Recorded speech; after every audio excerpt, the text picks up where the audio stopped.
Hi నమస్తే welcome to మనం TV. ఏదైతే బంజారా హిల్స్ పోలీస్ స్టేషన్‌లో అయితే హీరో వేణుపై అయితే కేసు నమోదవ్వడం జరిగింది. అయితే హీరో వేణు 1999లో అయితే 'స్వయంవరం' సినిమాతో తెలుగు చలనచిత్ర పరిశ్రమలోకి అయితే ఎంటర్ అయ్యారు. అయితే తదనంతరం ఆయన 'హనుమాన్ జంక్షన్' అదేవిధంగా 'గోపిగూడ మీద పిల్లి' అంటూ కూడా కొన్ని చిత్రాలైతే తీయడం జరిగింది. అయితే తదనంతరం 2013 రామాచారి సినిమాతో అయితే ఆయన సినిమాలు కొంత దూరంగా ఉండడం జరిగింది. తర్వాత 2022 రవితేజ సినిమాతో అయితే నెగెటివ్ క్యారెక్టర్ రోల్‌తో కూడా ఆయన పరిచయం అవ్వడం జరిగింది. అదే 'అతిథి' అనే ఒక వెబ్ సిరీస్‌తో కూడా ఆయన ప్రేక్షకులకు ముందు రావడం జరిగింది.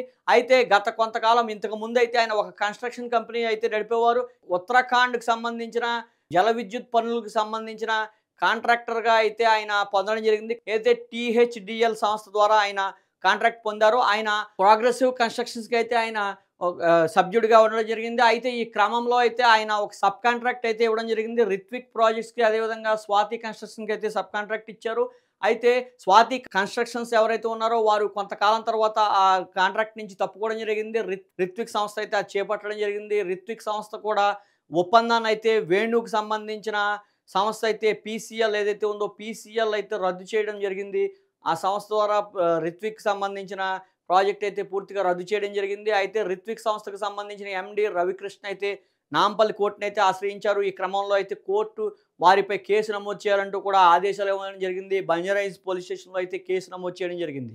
అయితే గతంలో కూడా ఈ ఉత్తరాఖండ్‌కి సంబంధించిన జల విద్యుత్ కాంట్రాక్ట్ పనుల్లో టీహెచ్‌డీఎల్ సంస్థకు అదేవిధంగా పీసీఎల్ వేణుకు సంబంధించిన సంస్థకు కొంత కేసులు అయితే నడుస్తున్న పరిస్థితి అయితే ఉంది. ఢిల్లీకి సంబంధించిన ఢిల్లీ కోర్టుల్లో అయితే కేసులు నడుస్తున్నాయి.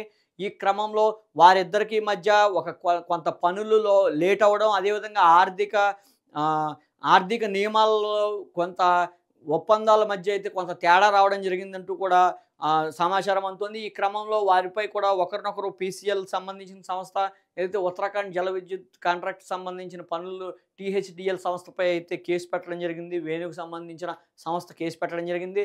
అదేవిధంగా ఎవరైతే వేణుకి సబ్ కాంట్రాక్టర్ కింద ఉన్నారో 'రిత్విక్ ప్రాజెక్ట్స్' అయితే సంస్థ ఎండీ రవికృష్ణ అయితే వేణుపై అయితే ప్రెజెంట్ నాంపల్లి కోర్టులో అయితే పిటిషన్ దాఖలు చేశారు. నాంపల్లి కోర్ట్ అయితే ఖచ్చితంగా వేణుకి సంబంధించిన సంస్థలో ఎవరైతే ఉంటారో వారందరిపై కూడా కేసు పెట్టాలని అయితే ఆదేశం ఇచ్చింది. ఆ ఆదేశానుసారం బంజారాహిల్స్ పోలీసులైతే కనుక కేసు నమోదు చేశారు. ప్రధానంగా అందులో వేణుతో పాటు పాతూరి ప్రవీణ్ కుమార్, భాస్కర్, హేమలత, శ్రీవాణి మొత్తం అందరిపై కూడా కేసు అయితే నమోదు చేశారు. అయితే ఇది కేవలం వ్యాపార ఒప్పందాల సమస్యల వల్లే కనుక ఈ కేసు అయితే నమోదైనట్టయితే ప్రధానంగా తెలుస్తోంది. అయితే వేణు కూడా గతంలో అయితే కొంత సినిమాలు చేసిన మధ్యలో అయితే సుమారు 10 సంవత్సరాలు అయితే సినిమాలకైతే దూరంగా ఉన్న పరిస్థితి అయితే ఉంది.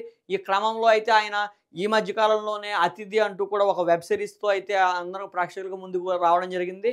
అయితే ఈయన గతంలో చేసిన వ్యాపారాల్లో కాంట్రాక్ట్‌కి సంబంధించిన ఒప్పందాల్లో ఈయన బోర్డ్ మెంబర్ కింద అయితే ఉండడం జరిగింది. ఆ బోర్డ్ మెంబర్‌గా ఉన్నారు కాబట్టి ఇతనిపై కూడా కేసు నమోదు చేసినట్టయితే బంజారాహిల్స్ పోలీస్ స్టేషన్‌లో చెప్తున్నారు.